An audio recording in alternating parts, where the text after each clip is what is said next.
옛날 왕이 통치하던 시대에는 가끔 이런 경우가 있었다고 합니다. 왕이 어느 신하에게 땅을 주겠다라고 약속하고서는 어떤 사정이 생겨서 그 약속을 지키지 못했습니다.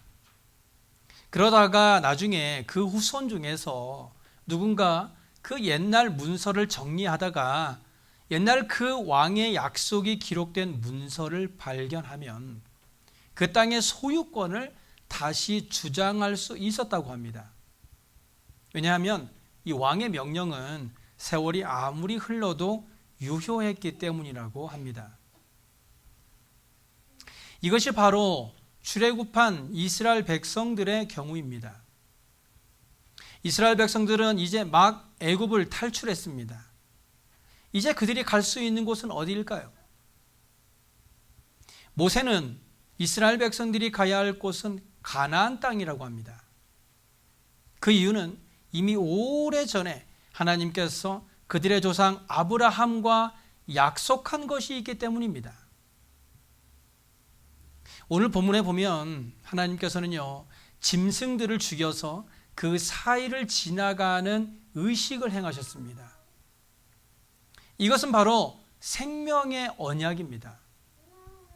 이 약속은 무슨 일이 있어도 반드시 지킬 것이고, 만일 이 약속을 지키지 못하는 일이 있다면 이 약속을 했던 사람은 죽은 짐승처럼 몸이 쪼개질 것이며 그 시체를 공중에 세워 들짐승이 먹어도 좋다는 약속입니다.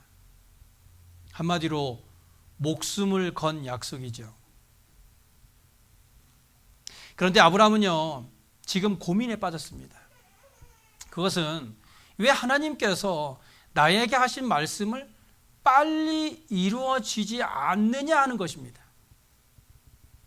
하나님께서는 아브라함을 부르면서 큰 민족을 이루겠다라고 약속을 하셨는데 아직 아들도 한 명 없고 소유된 땅도 하나도 없었습니다. 지난주에 저희가 전교인 수련회를 했는데요, 이 모닥불을 피우고 캠프파이어를 한 후에 여러분 밤하늘의 별을 보셨었나요? 저도 오랜만에 그렇게 많은 별을 본 것 같습니다.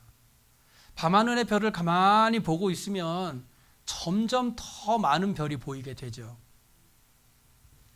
하나님과의 약속의 시간이 지체되자 기다리다 지쳐있는 아브라함에게 하나님께서 다가가셔서 밤하늘의 많은 별들을 보게 하셨습니다.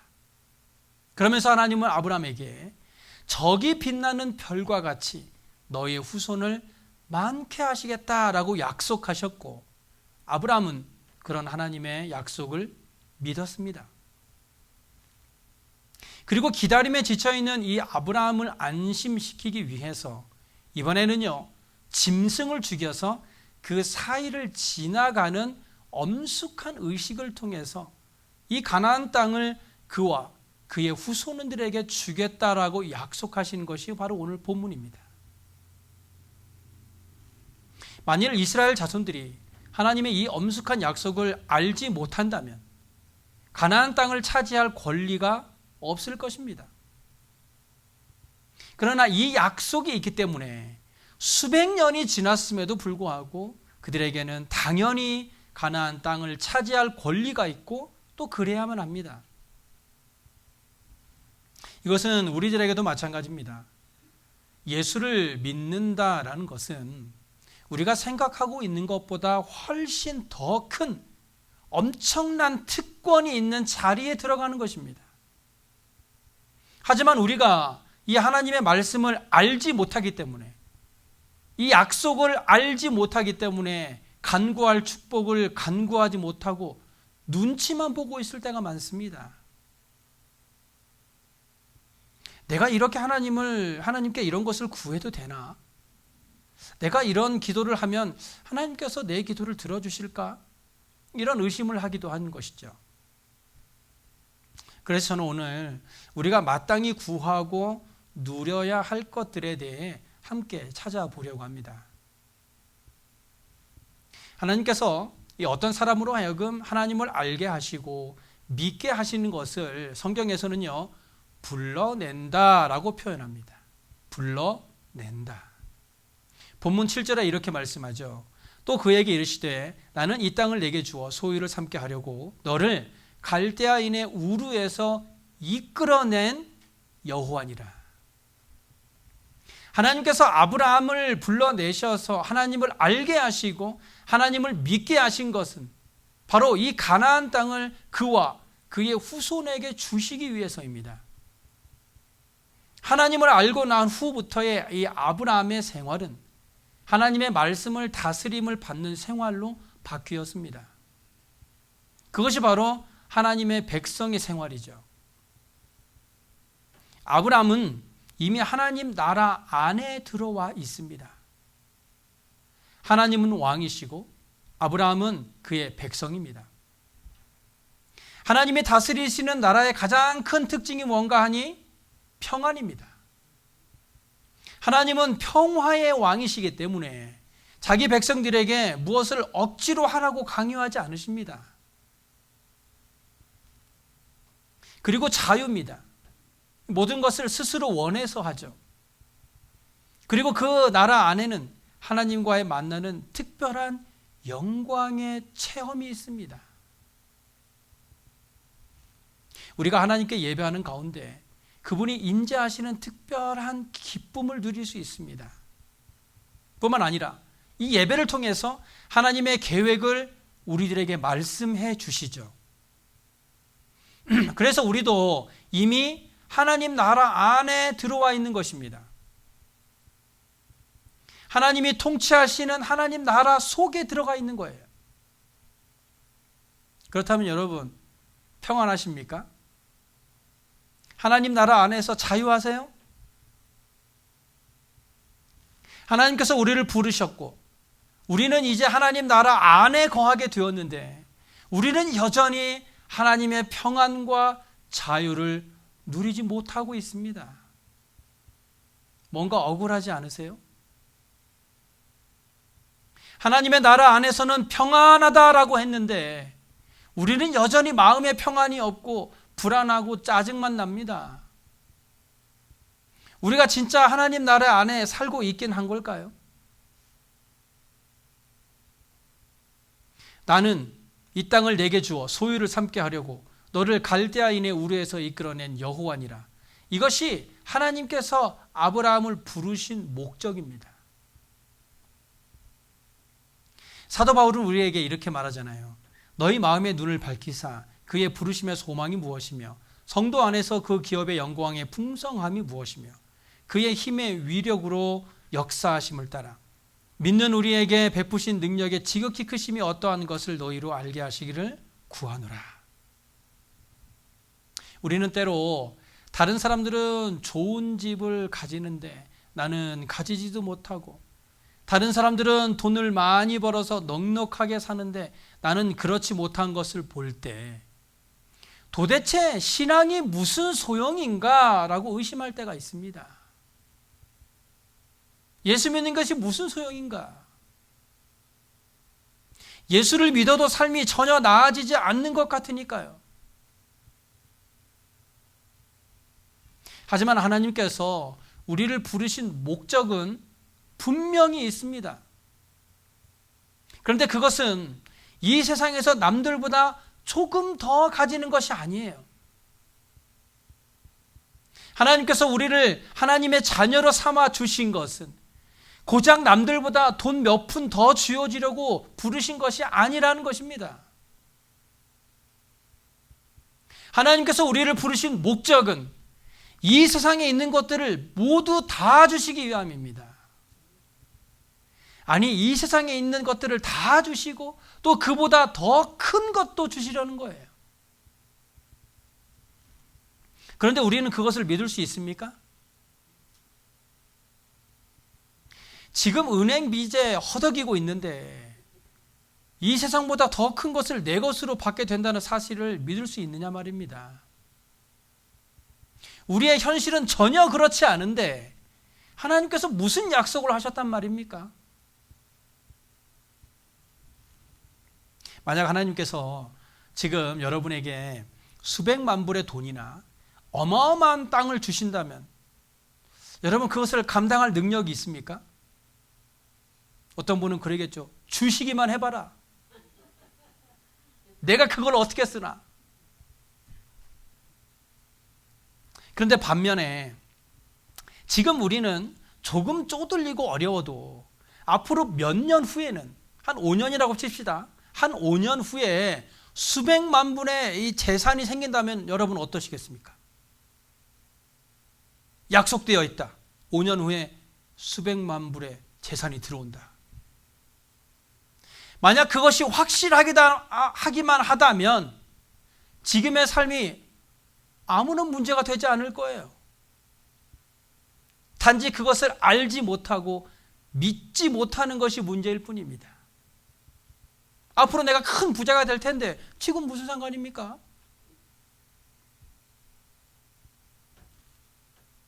하나님께서 우리를 부르실 때는요, 그냥 부르신 것이 아닙니다. 단지 신앙 때문에 네가 신앙을 갖고 있으니, 믿음을 갖고 있으니 이 세상에서 조금 더 고생해라, 그 고생시키려고 부르신 것이 아니에요. 하나님이 우리를 부르셨을 때는 엄청난 것을 주시려고 작정하신 것입니다. 아브라함은요, 하나님의 계획이 무엇인지를 알았어요. 하지만 현실적으로는요, 그 땅을 차지할 가능성이 전혀 없었어요. 그래서 하나님께 이런 질문을 합니다. 8절에 주 여호와여, 내가 이 땅을 소유로 받을 것을 무엇으로 알리까? 지금 아브라함이 질문하고 있는 것이 무엇입니까? 지금 당장 그에게 가나안 땅이 전부 다 필요한 것은 아니에요. 지금 주신다고 해도 관리할 수 있는 능력도 없습니다. 아브라함이 원하는 것은 하나님께서 정말 이 땅을 주실 것이라는 증표입니다. 확실한 증거. 증표만 주신다면 지금의 힘든 것들은 충분히 견딜 수 있으니까요. 세례는요, 우리가 이전에 죄에 대해서는 죽고 그리스도와 함께 다시 산다라는 것을 나타내는 증표입니다. 물론 하나님의 말씀만으로도 충분하겠죠. 하지만 우리의 눈에는 보이는 이 증표가 없으면 금방 의심하게 되고 실망을 하게 됩니다. 그래서 우리는 그리스도인이 되었다고 하는 증표로 세례를 받는 것이죠. 아브라함이 지금 하나님께 요구하고 있는 것이 바로 이런 세례와 같은 증표입니다. 아브라함은 믿습니다. 그러나 어려움이 오거나 환난이 닥치면 그는 또 하나님의 약속을 잊어버리고 낙심에 빠질 것입니다. 그래서 자신의 연약함을 이길 수 있는 증표를 달라고 요구하는 것입니다. 그래서 하나님께서는요, 아브라함의 요구에 응답하시죠. 본문 9절에서 10절을 보시면 준비된 짐승의 사체들은 하나님께 제사를 드리기 위한 제물이 아니라 그 당시에 가장 중요한 약속을 했을 때 사용했던 방법입니다. 제사를 드릴 때는요, 2등분을 하지 않고 각만 뜹니다. 그런데 이 언약을 세울 때, 약속을 세울 때는요, 짐승을 두 동강으로 완전히 분리시켜 완전히 두 동강을 냅니다. 그리고 그 약속을 이행할 책임이 있는 사람이 그 죽은 사체 사이를 지나가게 됩니다. 그러면 그 언약, 그 약속이 성립되는 것입니다. 여기 보시면요, 하나님께서 아브라함에게 짐승을 한 마리만 준비하시지 않고 여러 짐승을 준비하게 하신 것은, 이 약속은요, 어떤 일이 있어도 이루어져야만 하는 아주 중요한 약속이다라는 것을 알려주시는 의미입니다. 그러면 지금 아브라함이 기대하고 있는 것은 무엇입니까? 그렇다면 도대체 이 땅을 차지하는 대가로 하나님께서 나와 내 후손들에게 요구하시는 것은 무엇일까? 세상에 공짜가 어디 있습니까? 하나님이 나에게 이 땅을 주신다고 했으니 하나님께서 무엇인가를 나에게 주신다면 나는 그것을 받는 대가로 하나님께 무엇을 드려야 하는가 하는 것이죠. 하지만 놀라운 사실은요, 결코 아브라함이 이 죽은 사체들 사이를 걸어가지 않았다는 거예요. 대신 하나님이 자신의 영광이 이 짐승들의 사체 사이를 지나가셨습니다. 17절이죠. 해가 져서 어두울 때 연기 나는 화로가 보이며 타는 횃불이 쪼갠 고기 사이로 지나가더라. 이것이 바로 하나님께 대한 믿음의 극치입니다. 하나님께서는 아브라함에게 주실 축복의 대가로 그에게 아무것도 요구하지 않았다는 거예요. 대신 그 약속을 이행하는 모든 책임을 하나님 자신의 책임으로 돌리시고 하나님 자신이 그 저주받은 짐승들 사이로 지나가셨습니다. 즉 무슨 일이 있어도 하나님께서는 이 약속을 이루실 것이며 그 모든 책임을 하나님의 생명에 건다라는 뜻입니다. 이것이 바로 우리의 신앙의 핵심이에요. 하나님께서는요, 인간들에게 일방적으로 축복을 약속해 주셨어요. 내가 너희를 축복하겠다. 우리가 원한 게 아니죠. 하나님이 주시겠다라고 미리 약속을 하셨어요. 그 축복은요, 영원한 생명입니다. 이 세상의 모든 것보다 더 풍성한 삶을 주시는 거예요. 영혼이 죽어 있는 삶이 아니라 영원한 생명을 얻는 살아있는 삶을 주셨다는 것입니다. 그런데 놀라운 것은요, 하나님께서 우리에게 아무것도 요구하지 않았다는 것이에요. 오로지 그 모든 책임을 하나님 자신에게 돌리셨습니다. 다시 말해서 하나님 자신이 저주를 받아 죽임을 당하고 대신 우리에게는 이 놀라운 축복을 주시는 것입니다. 우리는 오직 이 사실을 믿기만 하면 이 모든 축복이 우리에게 이루어지게 하시는 것입니다. 특별히 본문에서 아브라함이 본 이 타는 횃불은요, 하나님의 영광을 나타냅니다. 이것은 하나님 자신이 이 저주받은 짐승 사이를 지나가는 모습을 표현하고 있어요. 이 얼마나 엄청난 사랑이고 얼마나 놀라운 일입니까? 아브라함이 이런 놀라운 축복을 받는 데 있어서 한 일은 하나님께서 말씀하신 짐승을 잡아 죽여놓고 기다리는 것이었습니다. 11절에 보니까요, 솔개가 그 사체 위에 내릴 때에는 아브라함이 쫓았다. 아직 약속의 의식을 거행하기도 전이었는데 솔개는요, 그 사체를 훔쳐가려고 계속 덤벼들었습니다. 이것보다 답답한 노릇이 어디 있습니까?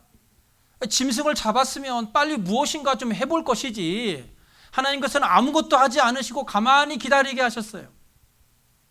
아브라함이 한 일은 사체를 도둑맞지 않게 지키는 것이었어요. 그리고 나서 깊은 어둠이 덮치죠. 해질 때에 아브라함에게 깊은 잠이 임하고 큰 흑암과 두려움이 그에게 임하였다. 아브라함은 두려웠습니다.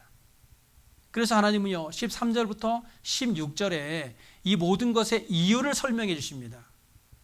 그것은 아브라함의 자손들이 이 땅을 차지하는 것이 그렇게 간단한 문제가 아니다라는 거예요. 왜냐하면 그들의 죄 때문입니다. 그래서 하나님께서는 그의 자손들에게 곧바로 이 땅을 주시지 않고 400년이라는 긴 시간 동안 종살이를 하게 하심으로 그들이 하나님 앞에서 아무런 공로도 없는 죄인이며 오직 하나님의 은혜로 구원받은 자들이라는 것을 깨닫게 하시려고 말씀하신다는 거예요. 오늘 우리 그리스도인들의 어려움이 바로 이것입니다. 아직 죄가 무엇인지도 모르는데 갑자기 죄 용서의 선언을 받은 거예요. 내 죄가 무엇인지도 나는 모르는데 하나님께서 너의 죄를 사한다는 거예요. 그렇게 되니까 이 죄 용서의 선언을 듣고 난 후에 감사하며 자신의 삶을 하나님께 드리기보다는 오히려 교만한 삶을 사는 겁니다. 그래서 하나님은 아브라함이 그것을 깨닫도록 하시기 위해서 어둠의 세력이 아브라함을 뒤덮도록 하셔서 그를 두려움과 공포에 빠지게 하셨던 것입니다.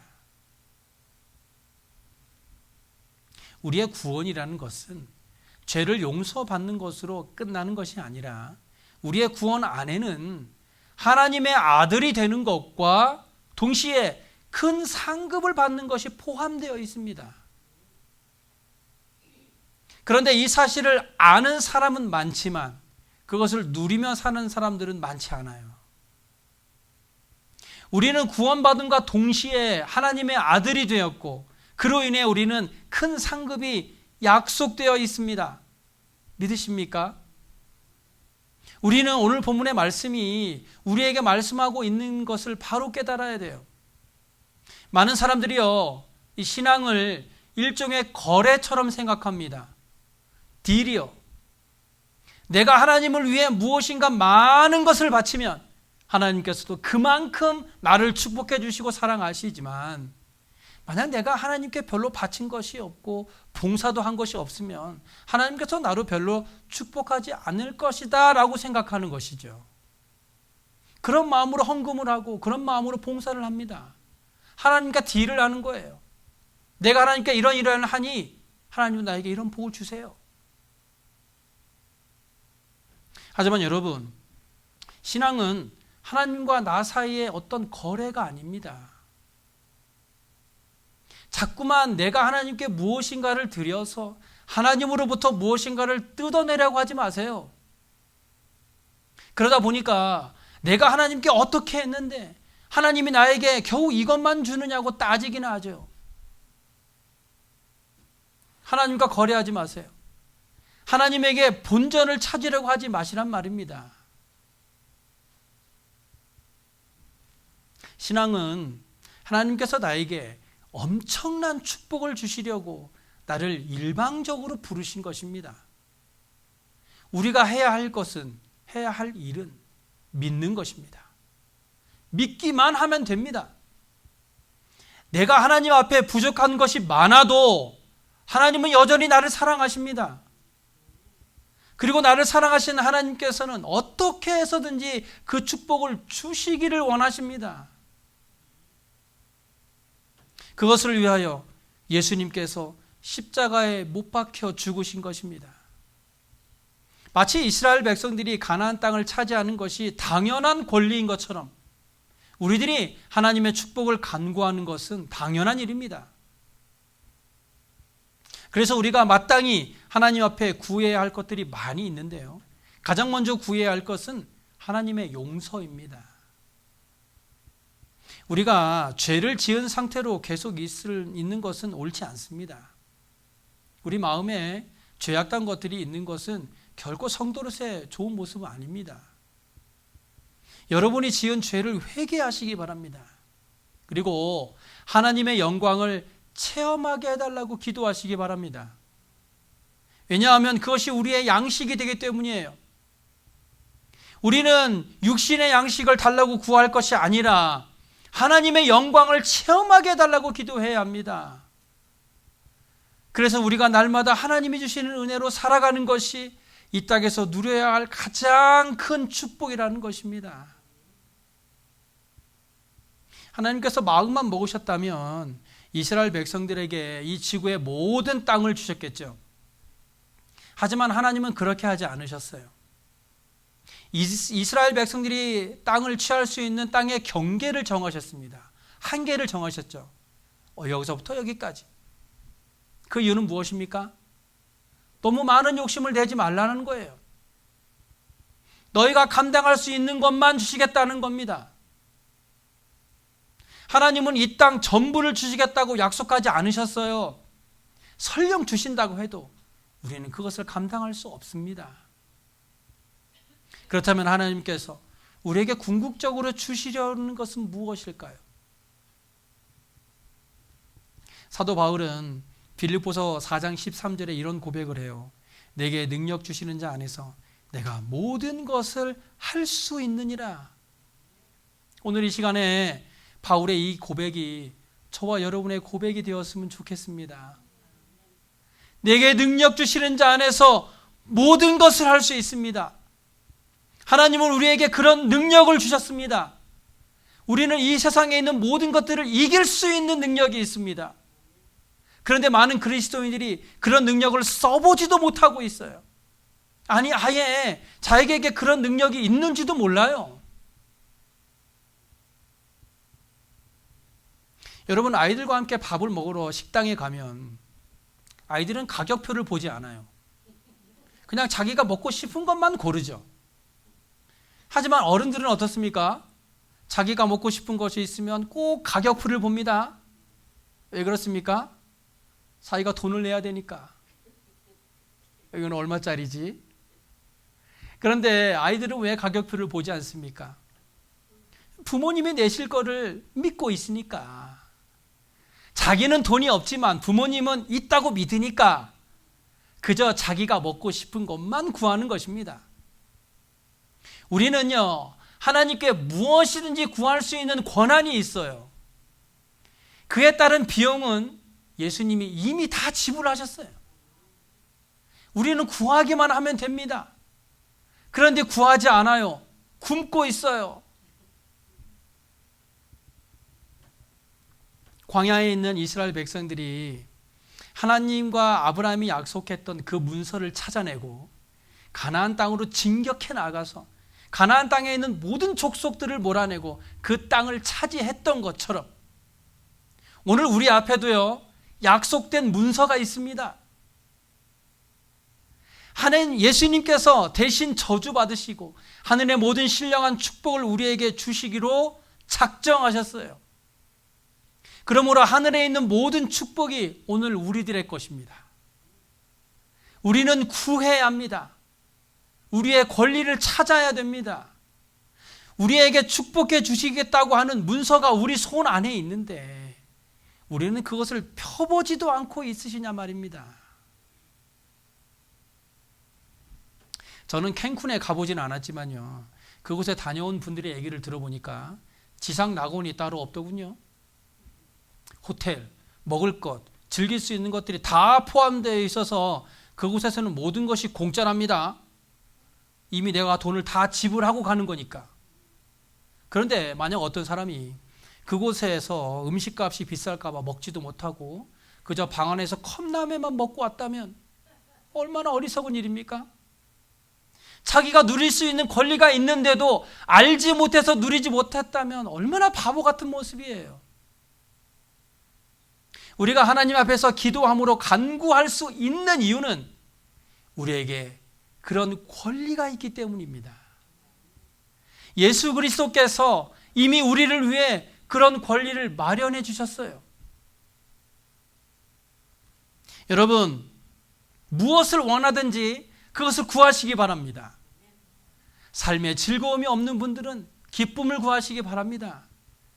도저히 용서하기 어려운 사람 때문에 마음이 힘든 분들은 용서할 수 있는 마음을 구하시기 바랍니다. 사업장에 좋은 일꾼이 필요하면 좋은 일꾼을 달라고 기도하시기 바랍니다. 우리에게는 마땅히 그럴 권리가 있어요. 우리가 구하지 않기 때문에 받지 못하는 것이지 구하는 자에게는 반드시 주시겠다는 약속된 문서가 있습니다. 우리에게는. 이것이 예수 믿는 자들에게 주어진 축복이고 약속이고 권리입니다. 예수 그리스도를 믿는 그리스도인의 삶을 누리며 살아갔으면 좋겠습니다. 이미 손에 주어졌는데도 누리지 못하는 어리석은 삶이 아니라 내가 누릴 수 있는 것들을 마음껏 누리는 삶이 되어서 하나님께 마땅히 구할 수 있는 나의 권리를 구할 때 우리의 모든 간구하는 기도에 응답해 주실 줄로 믿습니다. 기도하겠습니다.